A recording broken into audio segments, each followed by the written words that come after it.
welcome to Shop Talk and our keynote of the day. My name is Calypso Rose and I'm director of the Inditute. And we curate workshops and talks all across London. And we hold a lot of our workshops in Heels.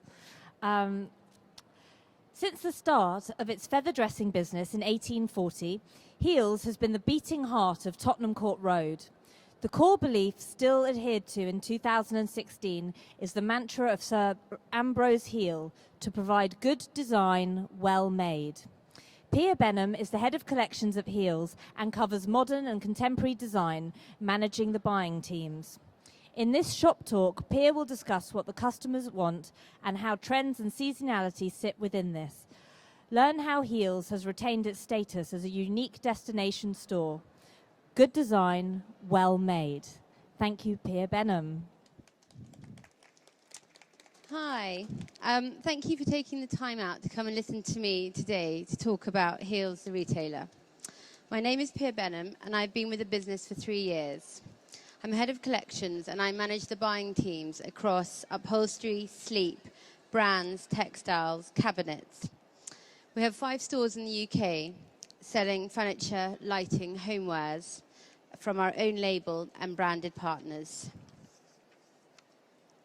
Okay. Heels has a great history, and we are influenced by this. It's hard not to be, and yes, we celebrate it.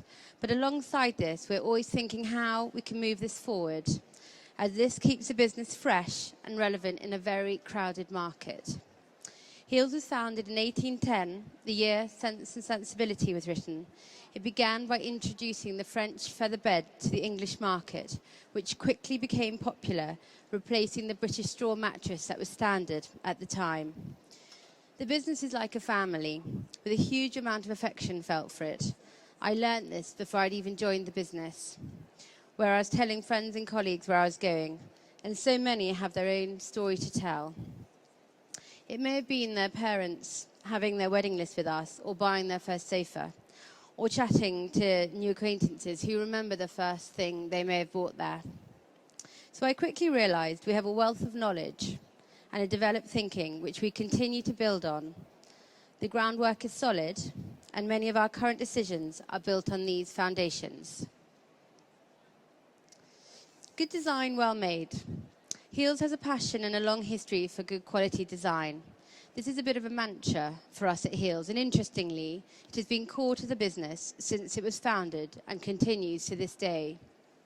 But why is it so important? Well, it's very simple. It's a clear statement. It's about good production and good design, which is central to all we do, whether it's driving our own label product or working with another brand. I want to introduce to this talk a key person within Heels' history. It is Sir Ambrose Heel, who crops up again and again. He joined the business in 1893 and was always looking to innovate. And this is something he did throughout his career. For example, he was hugely influenced by the arts and crafts movement, but not leaving it there, he also embraced technology. There's a story, there was a concern amongst his store staff that he had introduced simple, understated furniture that they felt was similar to prison furniture into the shop during a time when most shops were selling ornate and very decorative styled furniture. This sort of considered risk led to the Heels house style. He was always looking to solve issues or find solutions for real people using design. He actually went on to become the founder for the forerunner to the Design Council, and in turn a knighthood for services to design. Craftsmanship, quality and value. These are important cornerstones for us. We want to produce furniture that isn't necessarily a fashion or a fad, but something that can stand the test of time. And this is where the quality and craftsmanship come into their own. Should it be a dovetail joint or a mortise and tenon joint? What is best for the piece? As they need to be well designed and made, so it functions properly, and of equal importance is the value. And I don't mean value as in cheap, but value as in good value for money. You get what you pay for. Something where corners haven't been cut, but equally we haven't wasted time or money. Clever design, working within the constraints of commercial production, whether it's a small upholstery one-man band in Long Eaton or a large cabinet factory in Italy. It's important to understand the constraints of the factory for us, or the process. So this is included within the product's actual design. So you're working within what is possible and not wasting time and money. An example of what not to do is when I was just starting out and doing product development. I was tasked with designing some silver candlesticks and holders and was given a specific factory to work with. And once I'd done my initial design, I quickly realized as I was shown around the factory that my designs were all based on the square format, which wouldn't work with a silversmithing factory where everything was spun in the round, as it was more commercially viable. So you learn quickly and fast.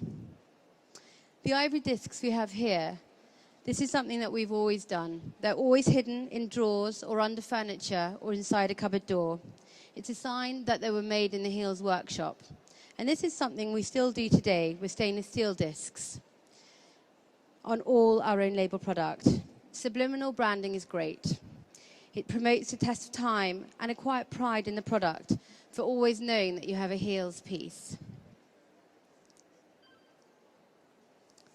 Being commercial doesn't mean you can't do cool and interesting projects. We work with many designers who use design to bring to market unique pieces. For example, here we have a piece by Sebastian Cox, whom we work with. He's an ex-Heels Discovers designer. He works with British wood, sourced mainly by him in Sussex, near his studio. We've now had a range by Sebastian in the store since 2013 called Oak and Hazel, which this desk is from. And it's still in the collection because it's commercial and sells, hitting sales targets and margins, but also ticks the boxes for uniqueness and design. And this does appeal to our customer and also to the press.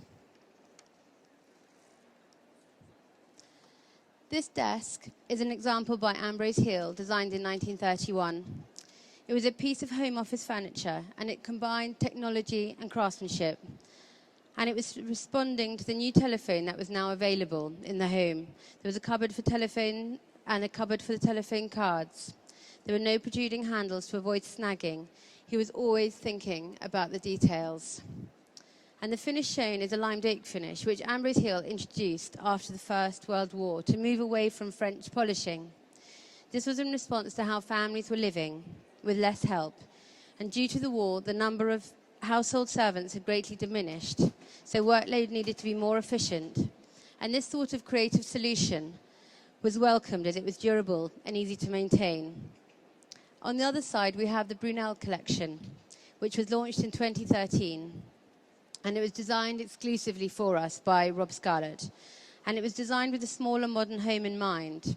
And this has been incredibly successful for us because people are living in different homes to how they were. The If in Doubt, Innovate is a Heels mantra, which we continue to talk about at Heels today. And it's our history of the brand is alive in our business. And many decisions are guided by this philosophy. It's not just about product, but how you sell or market your product. For example, Heels was the first to embrace branding. We put Heels on everything. The product, the advertising, basically anywhere we could put it. And this has since become the norm, which we consumers now take for granted. Within our advertising, another example, we were doing things first with advertisements in the Charles Dickens novels, which was very successful for Heels brand in building awareness. We were one of the first, again, to do this.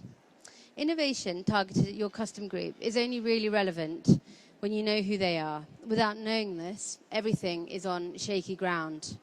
Knowing your customer and understanding what they want is so important for us. How they live, quality expectations, price expectations, the story. All of this will give detail to the functions and functionality of the furniture that we design and how they want to decorate their homes. We want our furniture to be comfortable and beautiful to look at, but it's still more than just having something that looks good. A comfy sofa made using quality product. We want these pieces to last, and it's expected by our customers. We're selling to real people who have a real home, and it is where the owners may be decorating it themselves or equally working with designers. But it's about pulling items together that you love or just catch your eye. They don't always match or work perfectly together, but the joy is in having something with a story or a detail that you can chat to your friends about. This is where our curation really comes into play. You need enough choice, but not too much choice, that it's confusing to our customers. Making your home yours, and that is where our buyers work on sourcing unique and beautiful and functional items, whether it's the bigger furniture or lighting pieces, or it's the finishing touches for a dining table. Thus allowing the customer to be guided, but also to have their own point of view. We want to keep it real for them. Championing young design. Heels has always championed young design from the very early days of Sir Ambrose Heel. For example, Lucian Day, whom we probably all know. Tom Worthington who was our head of design. He would only pay half the design for her famous Calyx design because he was certain that Heels wouldn't be able to sell it. But this went on to be incredibly successful and win awards. And in turn, Lucian actually went on to design 60 patterns for us. Another example being Zandra Rhodes, where we bought her first design at her graduate show. I mentioned earlier briefly Heels Discovers. It's a Heels channel to support and discover great new talent. We take financial and retail risk on untried designers, but for us, this has been a huge success, which we do every year. We have worked and discovered the likes of Russell Pinch, John Reeves, and Anthony Dickens, whom you see here. We should all strive to support and work with interesting designers across our businesses. There's incredible talent to be found, which we can help promote. A more recent project is our Heels Collectibles offer that we have in store now, which is a platform for a hand-picked group of ceramic artists, where we build their names, and in return, we have something that is unique for our customers and very special. Uniqueness is something that we have always strived for. We've always been visiting from the 1950s foreign trade fairs, trying to find something unusual.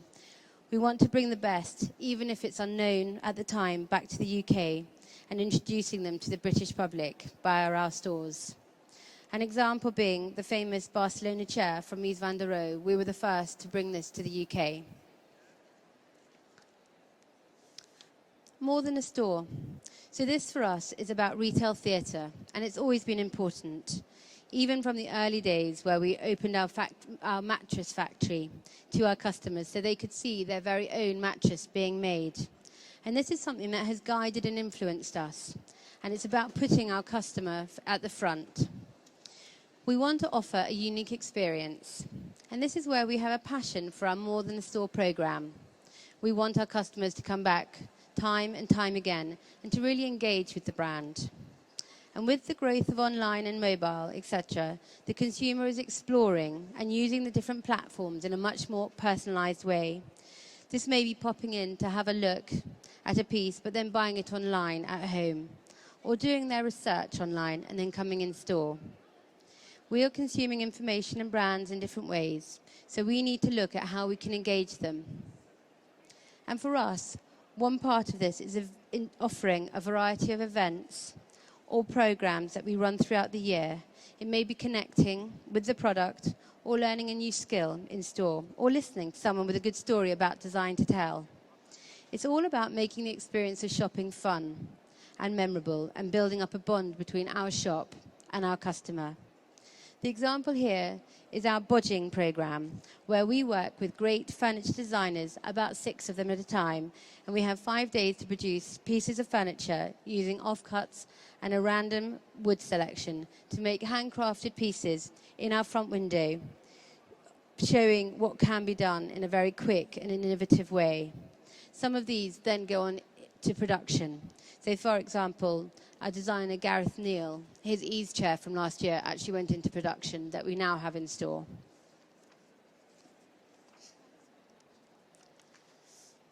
These are our spring-summer in sort of trends that we are sort of influenced by. And I want to talk about this in terms of trends and the exclusivity and the importance of it. Exclusivity has to be the holy grail for many retailers. And we love exclusivity at Heels. where you can own something online and offline, knowing that you aren't going to be undercut or overshadowed by a competitor. It allows you to be unique in a very saturated market. We develop a lot of product, but also work with our long-term partners to bring new and exclusive products to the market ahead of the main market launches. This is through building strong ties with our partners so we can bring something exciting to our customer. Trends is a big question for many businesses and how it is interpreted. Do you want to make large, sweeping swathes of seasonal newness? Or are you using trends to keep your core offer looking fresh and adding the star seasonal pieces that will catch the eye and potentially cause the halo effect? For us, we know our house look, and that is core to our seasonality and our trends focus. And all of the newness must sit within our core looks and styles. Promotion. Advertising promotion of your product is incredibly important as it inspires your customer and also brings them through the front door. It may be that you can't afford the big advertising campaigns or the direct mail drops, but with social media and online content, much can be done. This sits alongside visual merchandising, whether it's online or in store. Put yourself in your customer's shoes. How could it look in their homes? Or encouraging them to connect with a piece, making it into something aspirational. Visual merchandise also allows you to keep the product offer fresh. It can be interpreted into lots of different styles or themes. It brings a seasonal freshness, and this is where I see our trends being used. How is it displayed? Are you introducing a theme to offer the finishing touches, or are you going after trend hook, line and sinker? We at Heels want to keep our house style or look at the core of our 80-20. And this most likely won't change massively season on season, as if you have a huge success within a product or range and it ticks the boxes of your brand, then chances are it will stay within the collection for more than one season. But new seasonal items are a great way of testing categories or products, which if successful can become a star piece, and then you can then go on to build upon it. This, of course, shouldn't stand in the way of innovation, which shouldn't be confused with trends. And this goes back to the customer being at the heart of all discussions and decisions. So to conclude, we at Heels want to be true to our customer, offering something special and unique, and remembering to tell the story. But otherwise, if in doubt, always innovate. Thank you. Thank you so much, Pia. What questions have we got from the floor?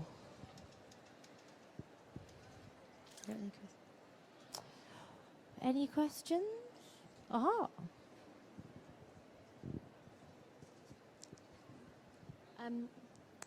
I'm Georgina. Hi. Hi. I work for Bridgman Images, and we work with lots and lots of different artists. Yes. I just wondered, what do you consider when you're looking for new creatives to work with? I think it's about keeping in mind what your style is or your house style. So when we're looking, we have to remember that we need to know who our customer is and what are the sorts of things that will appeal to them. So we've had some things where we've trialed things because we've just gone out a bit on a limb and actually they haven't quite worked. But it's about trying to balance up between what's exciting and fresh and new, but also about what the customer wants. So it's looking for something that you won't necessarily find anywhere else. So we can actually, make our own sort of stance and stand with it, and also catch the press, because obviously freshness and newness, we want to get it out in front of as many people as possible, and press is key to that. But also, it's just about keeping our kind of core offer really fresh and invigorated. And it's just thinking, when you see something which you just think, wow, that's really, really unusual or a little bit different, then they're the sorts of things that we go for. And also gut instinct is really key to that. Thank you. Well, Pia's going to be here for the next sort of 5 minutes if you want to have a chat with her after the talk. And please do carry on the conversation on Twitter, hashtag SHOPTALK, and follow Heels on Twitter as well. And thank you very much, Pia. Thank you.